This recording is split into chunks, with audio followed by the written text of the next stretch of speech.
कश्मीर में खबर ॾींदा हलूं त सॼी दुनिया जियां कश्मीर में भी ईद जो तैयारियूं ज़ोर ऐं शोर सां जारी आहिनि। इन हवाले सां वधीक ॾिसूं था मलिक बरकत अली जी हीअ रिपोर्ट। पूरे मुल्क जी अंदर कश्मीर में भी ईद जो तैयारियूं जेको आहिनि ज़ोर ऐं शोर सां जारियूं आहिनि।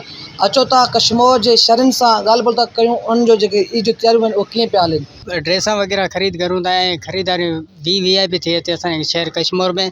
उनखां अलावा असांखे माना जेकी शइ घुरूं था उहा हिते मिले थी, हर ड्रेस मिले थी। ठीक है, शुक्र अल्हम्दुलिल्लाह वीआईपी आहे। ईद जी ॾिसई माशाअल्लाह असांजे कश्मीर शहर में अॻे खां बहितर आहे। जो ईद जी ख़रीदारी जेकी आहे दुकानदारनि जी माशाअल्लाह सुठी आहे, बहितरीनु आहे। कपिड़ा हुजनि, चूड़ियूं हुजनि, मेहंदी हुजे या राशन जो सामान हुजे, अल्हम्दुलिल्लाह असांजे कश्मीर शहर में सुठी ख़रीदारी हले थी। जेके बि हिंदू आहिनि बि असां सां तावन करनि था, शहर में सुठो रेट हलाइनि था माशाअल्लाह। इन जे बाबति तावन बि असांजो शहर माना शहर में अमन अमान जे हवाले सां बि असांखे ॾिठो वञे। सिंध पुलिस असां सां ॾाढो तावन कयो आहे ऐं एसपी कश्मीर कंदकोट माशाअल्लाह असां सुठो बहितरीनु कारकरदगी ॾेखारी आहे।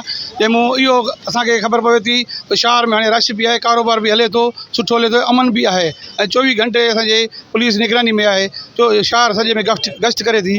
सर असां त कपिड़ा वग़ैरह जी सॼी ख़रीदारी कई आहे ऐं असां पाण दुकानदार आहियूं। इन दफ़े अलाह जी महिरबानी सां सुठो कारोबार हले थो ऐं अमन अमान बि बहितर थी रहियो आहे।